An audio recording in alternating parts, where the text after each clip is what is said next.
Esse vídeo é o seu guia dos 3 corpos, porque nele eu vou te explicar os principais temas científicos que você vai encontrar nesse livro aqui. O Problema dos 3 Corpos, livros de hard sci-fi do Cixin Liu. Oi, eu sou o Lucas, esse é mais um vídeo do Luago nos Livros para matar a sua curiosidade de leitor inteligente dos principais temas que você vai encontrar aqui no Problema dos 3 Corpos. Sim, leitor inteligente, porque se você quer aprender mais através da literatura, você já é mais inteligente que 90% dos leitores que eu conheço, então esse canal aqui foi feito para você. Como eu disse, O Problema dos 3 Corpos é um livro de hard sci-fi, que é um subgênero da ficção científica que utiliza muito conceito científico na hora de explicar a sua trama, de desenvolver a história. E muitos leitores encontram dificuldade no Problema dos 3 Corpos por causa disso, porque ele trata muito sobre ciência. Mas calma, não vai embora ainda não. Eu tô aqui justamente para melhorar a sua experiência de leitura e tornar o Problema dos 3 Corpos mais acessível ainda. Você pode ver esse vídeo inteiro antes ou depois de fazer a sua leitura, vai de você. Não teremos spoilers de nenhuma parte do livro aqui, embora eu vá tratar sobre temas que apareçam lá no final da história, que é onde a nossa viagem fica bem maneira. Mas eu vou explicar esses conceitos sem detalhes na trama, de modo que eu não vou entregar o que acontece na história envolvendo esses conceitos, eu só vou explicar os conceitos mesmo. Assim, se você quiser assistir a esse vídeo antes de fazer a sua leitura, quando você chegar lá no final, você já vai entender tudinho. O Problema dos 3 Corpos se inicia durante a Revolução Cultural da China, um período de muita represália política vinda de um governo comunista. Censura, tortura, perseguição, prisão, pressão popular, assassinato, já falei tortura? Só coisa boa, né? Tudo isso partindo do governo para a população, incluindo, sabe quem? Os cientistas. No início do livro, nós acompanhamos um governo que a gente gostaria de falar que é ficção, mas não é. A gente tem esse governo que é tão bitolado que eles procuram justificativas capitalistas dentro de conceitos científicos universais só para poder dizer que aquilo não presta, aquilo não deve ser estudado, e quem continuar estudando e propagando aquelas mensagens será preso, ou pior, torturado, ou pior ainda, morto. E na maioria dos casos era morto, né? Porque eles não se aguentavam. Gravidade, física quântica, tudo era, na verdade, uma mensagem subliminar dos capitalistas para acabar com o governo comunista.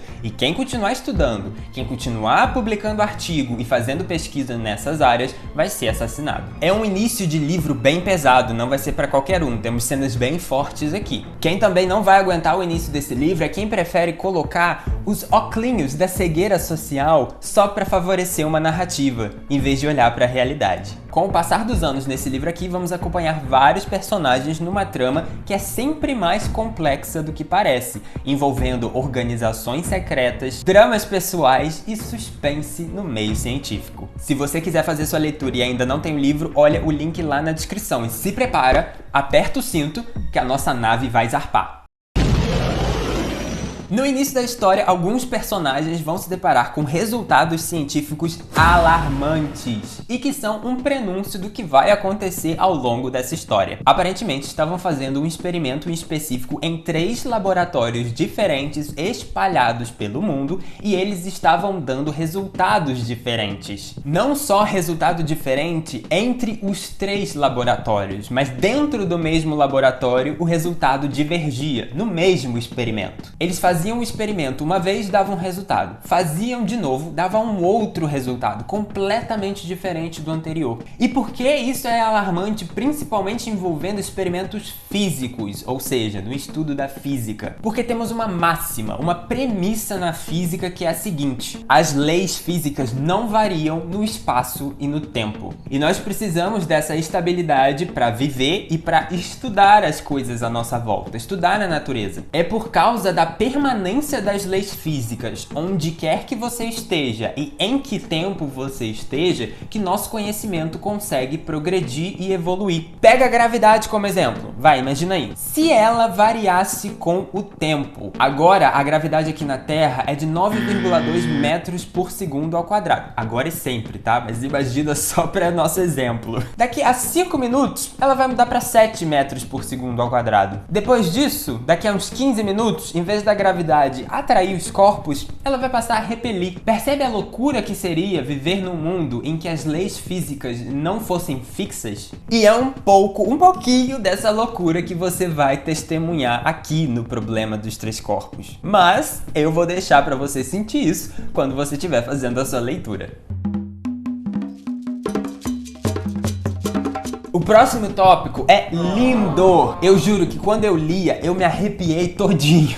Foi por causa desse momento no livro que eu sabia que O Problema dos Três Corpos se tornaria um dos meus livros favoritos da vida. E ele acabou se tornando. Um dos protagonistas da história vai se envolver numa situação que ele não consegue explicar. E que, honestamente, parece coisa de outro mundo mesmo. E como desfecho dessa situação, que eu não vou entrar em detalhes aqui para não ser spoiler, ele vai enxergar a radiação cósmica de fundo. Mas vamos por etapas. Primeiro, como o nome sugere, a radiação cósmica de fundo é um tipo de radiação eletromagnética, mais especificamente na faixa de micro-ondas. Se você olhar o espectro eletromagnético, igual tá aparecendo aí na sua tela, você vai ver uma faixa de comprimentos de onda possíveis para as radiações eletromagnéticas, incluindo o infravermelho, o ultravioleta, a região do visível, raio-x e micro-ondas. Então estamos falando de uma onda com um comprimento aproximadamente de 2 milímetros. Isso é muito grande para uma onda eletromagnética. Mas por ser eletromagnética, ela é invisível. Você não consegue enxergá-la. Mas eu acabei de falar que o protagonista do livro vai enxergar essa radiação. Então, o que ele vai usar é um óculos conversor, que é apresentado aqui no livro. Dessa forma, o óculos capta a radiação em micro-ondas, converte numa radiação da região do visível e aí nós conseguimos enxergar. É mais ou menos o processo que acontece em óculos de infravermelho, que eu tenho certeza que você já viu em filme de espião, filme de guerra, etc. O infravermelho também é uma região do espectro eletromagnético invisível, mas o que aquele óculos do infravermelho faz é transformar essa radiação invisível em uma radiação visível, ou seja, na faixa do vermelho, e por causa disso você consegue enxergar o que você deseja. Eu juro pra você, essa cena é linda. Aproveite durante a sua leitura. Mas eu ainda não te expliquei tudo, não vai embora, não se dê por satisfeito. Sempre queira saber mais. Você ainda não sabe o que é radiação cósmica de fundo, eu não vou deixar meia informação aqui não. A radiação cósmica de fundo é uma das evidências que corrobora com a teoria do Big Bang, ou seja, no momento do surgimento do universo. Imagina o início de tudo. Toda a matéria do nosso universo estava condensada num único ponto, num ponto bem pequenininho. No instante seguinte, a matéria começa a se expandir. Com isso, a matéria vai se afastando, expandindo o universo mesmo. Isso ainda não acabou de acontecer. Hoje, enquanto eu tô gravando esse vídeo e você tá assistindo, o universo ainda está se expandindo. E é assim por quase 14 bilhões de anos. O coitado nem parou para descansar ainda, e você reclamando que tem 2 dias de final de semana. O ponto é, toda essa energia da calmaria ainda tá aqui. Depois que as estrelas se formaram, os planetas, tudo que a gente tem no espaço sideral, a matéria do universo ficou tranquila demais. Porque imagina, toda a matéria estava condensada num ponto, a energia era altíssima. Agora que ela se expandiu, está se afastando, a matéria pode acalmar, pode relaxar. Mas para tirar um tempo de relaxamento, tem um preço, né? Você não vai largar aí seu trabalho e passar uma semana no spa a troco de nada. Tem que ter algum bom motivo, e se não tiver, você vai perder algo em troca desse relaxamento. Para acompanhar a calmaria, a energia vai abaixando e, como consequência, a radiação vai movendo para comprimento de ondas maiores. Quanto maior o comprimento de onda, menor é a sua energia. Mas essas ondas eletromagnéticas ainda existem. A radiação cósmica de fundo está quase 100% espalhada uniformemente pelo universo. E hoje, com a tecnologia, nós já conseguimos obter uma imagem como essa, que você está vendo aí na tela. Um mapa da radiação cósmica de fundo que mostra como era o universo bem perto do seu nascimento. Essa imagem é a fotografia mais próxima que a gente consegue ter hoje do início do universo. Como assim uma foto do universo, do início do universo? Não foi 14 bilhões de anos atrás? O que tá acontecendo? Então, eu sei que é louco você pensar isso, mas radiação, luz, tem velocidade. O que significa que se você estiver muito, mas muito distante mesmo da origem dessa luz, quando você aponta um telescópio para aquela direção, naquele tempo, você consegue enxergar o passado. E você pode testemunhar a radiação cósmica de fundo aí mesmo na sua casa. Quer dizer, hoje em dia com as televisões digitais não é muito comum isso, mas lembra, antigamente, anos 2000, e um pouquinho antes também, quando você ligava a TV num canal que não tinha sinal e vinha aquele chiado, aquela imagem toda, um chiado horrível. Aquilo era você ouvindo a radiação cósmica de fundo e, por consequência, o nosso universo.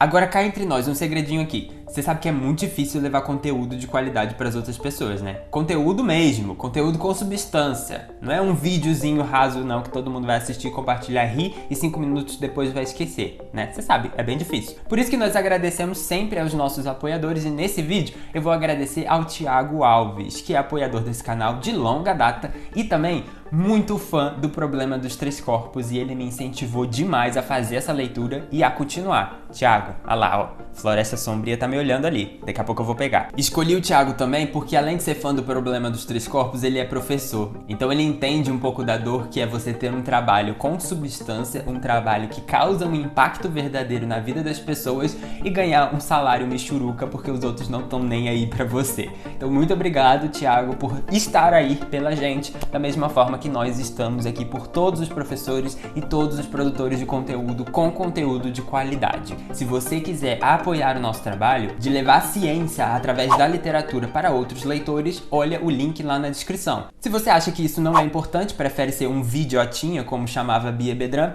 continua aí, esquece e vamos lá com o vídeo. Conheci uma garotinha que virou uma videotinha, sua cara foi tomando o formato da telinha. Vamos ao tópico do momento, vamos! O problema dos três corpos, o problema, não o título do livro, é uma questão peculiar da física e da matemática que existe mesmo. E é tratado nesse livro, como era de se esperar, já que o título do problema também é o título do livro. Você já deve saber que a gravidade é uma coisa, né? Ela existe, ela é real, ela é palpável, calculável e não muda com o tempo e o espaço, como já conversamos aí. A força gravitacional nada mais é do que uma força de campo que atrai corpos com massa. Você possui massa? Bem mais do que gostaria, né? Então você tá atraindo corpos com massa à sua volta também. Mas como estamos presos no campo gravitacional da Terra, esse campo exerce uma força muito maior nas coisas do que a nossa gravitação. Por isso nós não sentimos tanto que estamos atraindo os objetos à nossa volta. Mas nós estamos na prática. A Terra, nosso planeta, aquele redondinho bonitinho, está em órbita em torno do Sol por causa da força da gravidade. E esse movimento possui uma órbita em elipse.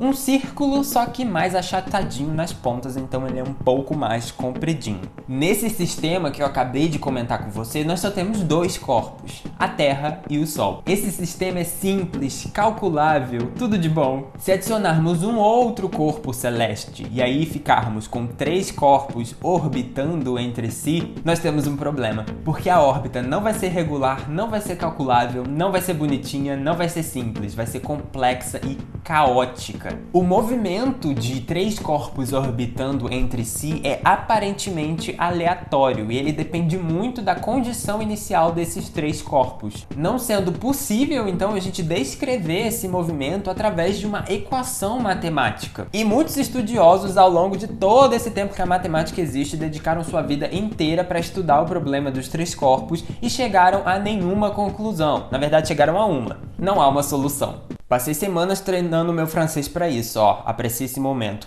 Poincaré.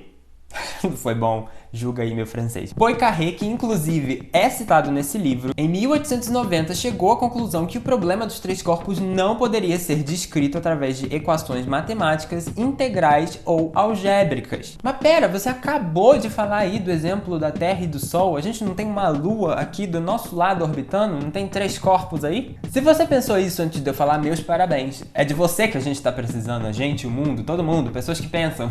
Você tá acompanhando e prestando atenção. Era isso que que eu queria. Mas aí é o seguinte, nesse caso, utilizam-se aproximações para reduzir esse problema maior, que seria sim um problema dos três corpos, em dois problemas de dois corpos. Então a interação Terra e Lua é uma, a interação Terra e Sol é outra. Até porque nesses casos as massas e as distâncias desses corpos são muito discrepantes, então é possível a gente desprezar uma num problema específico. Por exemplo, no problema Terra e Sol, a gente pode desprezar a massa da Lua, que quase não vai ter nenhuma função gravitacional em detrimento da massa da Terra e do Sol. No problema Terra-Lua, o Sol está muito mais distante, então ele não vai afetar diretamente nesse problema que a gente está querendo analisar. Na prática, todos os corpos estão influenciando todos os corpos ao mesmo tempo, mas na solução matemática, para facilitar o problema, a gente reduz e faz essa aproximação. Existem outras soluções aproximadas para o problema dos três corpos, mas não convém nesse vídeo e nem na sua leitura. Essas informações que eu acabei de te dar tá suficiente para você entender tudo desse livro. O que você precisa saber é justamente isso. Não há solução exata para o problema dos três corpos até hoje. E para a história do livro, isso vai ser importante, porque aqui nós vamos ter um planeta chamado Trisolares. E como o próprio nome indica, esse planeta está orbitando 3 sóis. A órbita desse planeta em 3 sóis é muito caótica. É desordenada, completamente desordenada. Isso vai gerar consequências para a história. Estações do ano aqui, esquece, são completamente desordenadas. No momento tá muito frio, no outro tá muito quente. Temperatura média do planeta, o que é importante para a gente ter um ecossistema estável, digamos assim, esquece também. Mas é aquele ditado, né? A vida encontra um jeito. I'm simply saying that life finds a way. Antes de eu te explicar o detalhe mais sensacional desse livro pra mim, só uma notinha de rodapé e também um pedido pra você deixar o like nesse vídeo, pegar o link e compartilhar com outras pessoas, hein? Pelo amor de Deus, não quer deixar os leitores mais inteligentes? Manda esse vídeo. A notinha de rodapé que eu queria deixar é sobre Bill Mathers, que é um personagem que aparece nesse livro aqui. Só que pela forma como o Sitchin coloca esse nome aqui no livro, parece que ele é uma pessoa que existiu realmente. E aí eu fui investigar. Eu pesquisei e não encontrei nada sobre essa pessoa, a não ser um artigo de uma pessoa que também leu o problema dos três corpos, também ficou curiosa, foi pesquisar e não encontrou absolutamente nada. Então assim, se você lê Bill Mathers nesse livro, é um personagem fictício. Não caia na besteira de perder tempo procurando igual eu, que eu perdi tempo. Eu falei, eu preciso levar esse homem pra esse vídeo e não existe homem.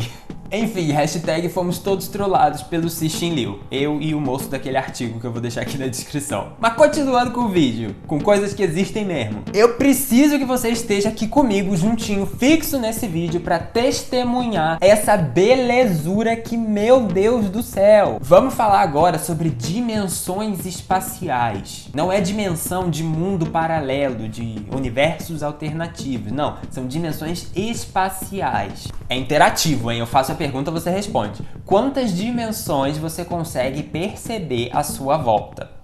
4. Altura, largura, comprimento e tempo. Mas vamos focar aqui nesse vídeo nas dimensões espaciais. Presta atenção no raciocínio. Se nós vivêssemos num mundo unidimensional, todos seríamos uma linha. Todo o nosso universo estaria composto numa linha unidimensional. Se vivêssemos no mundo bidimensional, todo o nosso universo seria plano, em 2 dimensões. Nós só conseguimos ter altura, largura e comprimento porque vivemos no mundo tridimensional. Só no nosso mundo tridimensional que nós conseguimos ir para frente e para trás, para baixo, para cima e para a esquerda e para a direita. Nessas outras situações anteriores que eu comentei, isso não é possível. No mundo unidimensional e bidimensional, essas 3 direções não são possíveis. Tudo certo até agora? Comenta aí embaixo o que você tá achando desse aulão, o que você tá achando desse vídeo, o que você achou do problema dos 3 corpos e vamos continuar aqui, tá acabando, prometo. E vai valer a pena, principalmente. Se eu pego uma figura tridimensional e abro em 2 dimensões, eu tenho uma percepção de aumento daquela figura para aquela dimensão. Eu sei, Não entendeu ainda, mas vai ficar claro daqui a pouco. Para essa explicação eu vou precisar da floresta sombria. Na verdade só preciso de uma superfície e como essa superfície é roxa, eu acho que vai contrastar melhor aqui. Enfim, vamos imaginar que a tampa desse livro aqui, a capa, é o nosso mundo bidimensional. E eu pego uma figura tridimensional. Eu fiz um cubo aqui, ó, cheio de props nesse vídeo. Tudo para tornar mais didático, hein? Já deixa o like aí se não deixou. Eu só consigo ter um cubo tridimensional no mundo tridimensional. Só que aqui, ó, a tampa do livro é o nosso mundo bidimensional. Lembre sempre disso. Quando eu adiciono o cubo tridimensional no mundo bidimensional, olha só o que acontece. Foi feito às pressas, tá? Ele tá desmontando e eu preciso que ele desmonte. Daqui a pouco você vai entender.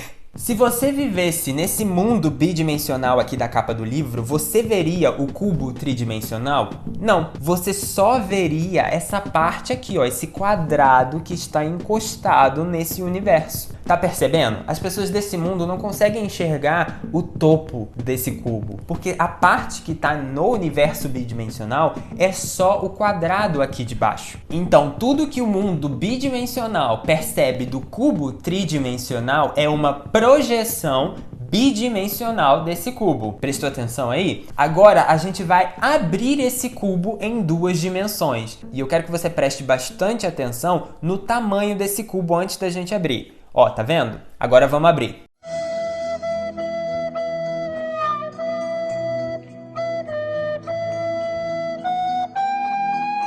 Abri o cubo tridimensional e agora eu vou colocar novamente no mundo bidimensional. Percebe o que aconteceu? A população do nosso mundo bidimensional consegue ter uma completa noção do que é o cubo tridimensional, mas ao mesmo tempo não. Porque você concorda comigo que isso aqui, que tá no mundo bidimensional, não é mais um cubo? Isso aqui é, sei lá, uma cruz. Mas não é mais um cubo. Então a gente não pode dizer que esse povo do mundo bidimensional está vendo um cubo de fato. Eles estão vendo agora a abertura de um cubo tridimensional em duas dimensões. Ou seja, como conclusão, se você vive num universo com X dimensões, tudo que você pode perceber é o que tem menos de X dimensões. Tudo que tiver mais de X dimensões, você só percebe uma projeção de X dimensões no seu mundo. Falei isso para melhorar, mas eu sei que confundiu. Vamos lá. Vou pegar o nosso exemplo. Nós vivemos em 3 dimensões. Nós só conseguimos perceber coisas no nosso mundo de 3 dimensões, de 2 dimensões, de 1 dimensão e de nenhuma dimensão, que é nada, né? Nós não conseguimos perceber no nosso mundo coisas de 4 dimensões, de 5 dimensões. Se por um acaso, vamos imaginar, vier um ser de 6 dimensões para o nosso mundo, tudo que nós conseguiremos ver desse ser de 6 dimensões é a sua projeção em 3 dimensões, porque nosso mundo é em 3 dimensões. Acho que agora ficou mais claro. É a mesma coisa do cubo. O mundo bidimensional nunca vai conhecer um cubo. E um cubo aberto em 2 dimensões não é o cubo igual a gente conhece. E é desse raciocínio, dessa lógica, que eu preciso que você entenda antes de ler O Problema dos Três Corpos, ou depois de ler. Porque isso que eu tô descrevendo aqui pra você agora acontece lá no final da história, então não vou entrar em detalhes. Mas enfim, só lembra dessa explicação na hora que você estiver fazendo essa leitura, tá bom? E junto a isso, lá no final do livro nós vamos ter uma explicação sobre entrelaçamento quântico, falando bem pausadamente para você não se assustar, porque não é tão ruim igual parece. O entrelaçamento quântico é um fenômeno ainda muito misterioso, está sendo bastante estudado, então a gente não tem muita conclusão sobre isso. Até porque toda conclusão que a gente tem é bem contra-intuitiva, vai contra tudo que a gente já sabe. Então, assim, dá um nó na cabeça mesmo. O entrelaçamento quântico nada mais é do que uma conversa que existe entre duas partículas aparentemente distantes. É como se fosse o zap-zap das partículas. Isso é contrário à nossa noção de independência das partículas. Porque pensa só, se eu tenho um próton aqui na minha mão, peraí, peguei. Peguei um próton aqui na minha mão. Se esse próton que tá aqui na minha mão tiver entrelaçado quanticamente com um próton lá na casa do Cixin Liu, lá na China, o que eu fizer com esse próton aqui na minha mão vai acontecer exatamente a mesma coisa com o próton lá na China. Isso é muito louco porque a distância é muito grande. Não era para ter esse efeito, é muito contraintuitivo, como eu falei. O entrelaçamento quântico permite que duas partículas que estão muito distantes conversem entre si. E aí o que acontece com uma vai acontecer com a outra também. E você vai ver isso no Problema dos Três Corpos nesse livro aqui. Da mesma forma que, olha só que interessante, quando você pega o link desse vídeo aqui e manda para um amigo seu, independente de onde ele esteja, vocês dois vão ter assistido ao mesmo vídeo. Olha só que incrível! Então vai, pega o link aqui desse vídeo, manda para um amigo fã de ficção científica para vocês dois testemunharem esse guia do Problema dos Três Corpos. E você e seu amigo, para quem você mandou o vídeo, vão ver no Problema dos Três Corpos como o Cixin Liu consegue pegar esses conceitos, trabalhar dentro da história, criar uma história envolvente e principalmente imaginar em cima desses conceitos. É muito importante dizer que nessa parte final do livro, quando a gente vai falar sobre dimensões espaciais e entrelaçamento quântico, tem muita imaginação do autor em cima desses conceitos. Então não trate isso como verdade, mas, como eu acabei de te provar, nós podemos aprender muito com a ficção. E é por isso que eu amo o Cixin Liu, amo de paixão. Ele consegue fazer meu coração de cientista palpitar lendo essas coisas aqui. E eu espero que você tenha sobrevivido a esse vídeo. Foi difícil, gente? Que isso? Foi bem mais fácil do que você imaginou, não foi? Então muito obrigado por assistir, eu te espero no próximo vídeo, se os alienígenas não vierem acabar com o nosso planeta antes.